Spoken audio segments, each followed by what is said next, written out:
वचन। आज की कथा का सूत्र है, विपत्ति को भी संपत्ति की तरह मानना चाहिए, क्योंकि विपत्ति भी संपत्ति है, अनुभव की पूंजी है।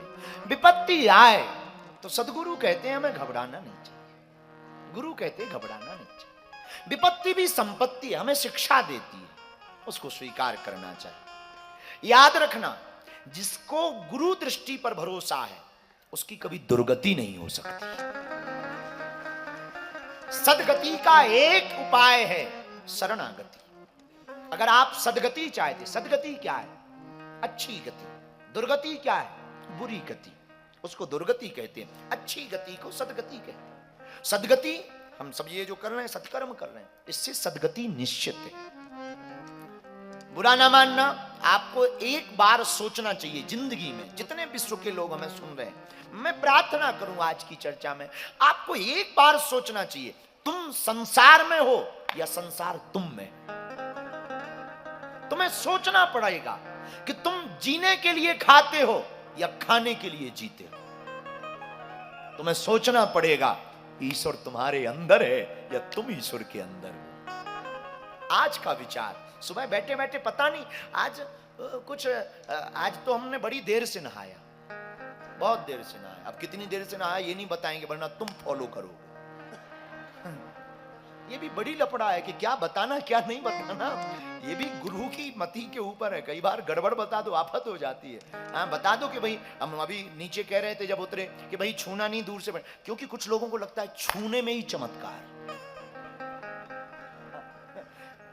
ये बैठे हैं हमारे भ्राताश्री, बैठे हैं अखिलेश जी, ये हमारे एक चाचा जी हैं, इनके पिताजी अच्छे भागवताचार्य हैं, उनसे हमने बहुत कुछ सीखा। परम पूज्य श्री राम अवतार गर्ग जी, हमारे चाचा जी सगे। एक गांव में, हम लोग गांव की कथा करते थे पहले, हमारे चाचा जी भी अभी भी गांव की कथा करते, दोनों टाइम कथा होती थी गांव में।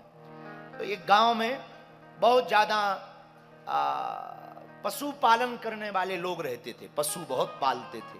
उस गांव में वो भागवत की कथा करने गए तो हमारे जैसा नालायक भी चला गया। तो हम तो बच्चे ही थे, छोटे थे, माला जप रहे थे, थोड़ा ठीक उल्टी सीधी माला। तो एक दिन जो है बड़ी देर तक उन्होंने कथा खींच दी, तो बच्चे ही थे, हमने कहा रुक जाओ चाचा जी अभी बताते हैं। उनके मुंह से एक बात निकल गई, और वो बात बड़ी विचित्र। हमने कहा ना सोच के गुरु को बोलना चाहिए। उन्होंने कहा कि किसी कथा व्यास की चोटी का एक बाल अगर मथानी में लगा दो तो मक्खन ज्यादा निकलता है। किसी कथा व्यास की चोटी का एक बाल अगर मथानी में बांध दो, मथानी जानते हो ना, हाँ, मथानी में बांध दो तो मक्खन बहुत निकलता है। हमारे जैसा एडवर्टाइजमेंट करने वाला मिल जाए तो जितनी वहां की पशुपालन करने वाले पुरुषों की बीवियां थीं, हमने उनको कहा मक्खन अगर बहुत चाहिए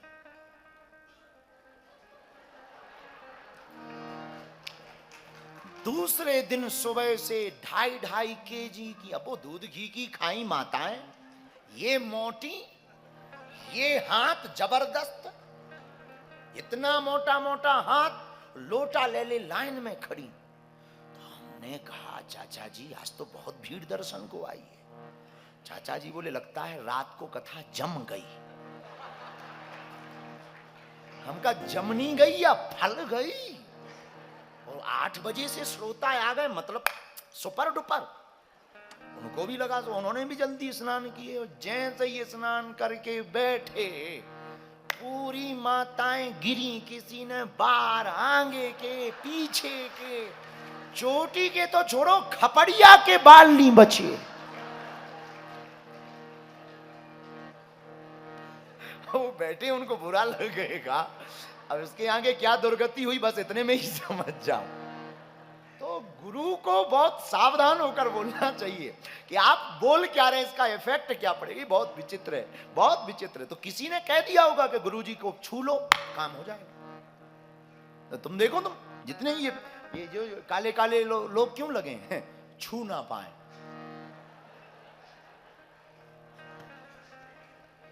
क्यों लगे? छू ना पाए। ये लगे इसलिए कि छू ना पाए। लोग हैं इसी में चमत्कार। खूब हम आपको प्रार्थना करें साधु, तुम संसार में हो या संसार। तो हम आज बहुत लेट तक, बहुत जल्दी थे अपने हिसाब से, हैं?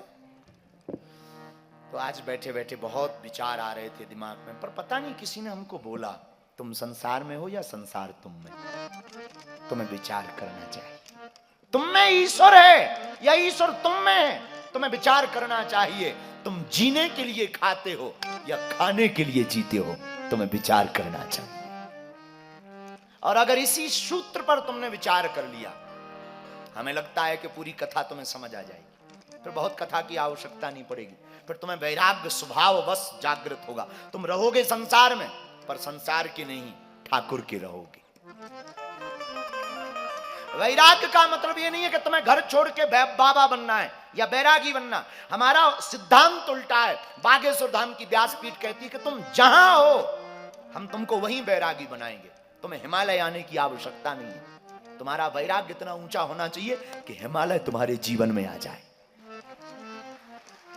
तुम्हारी भक्ति इतनी ऊंची होनी चाहिए, गुरु तुम्हें खोजता आवे। जैसे सबरी को राम खोजते गए। सबरी कहाँ है? सबरी निहारे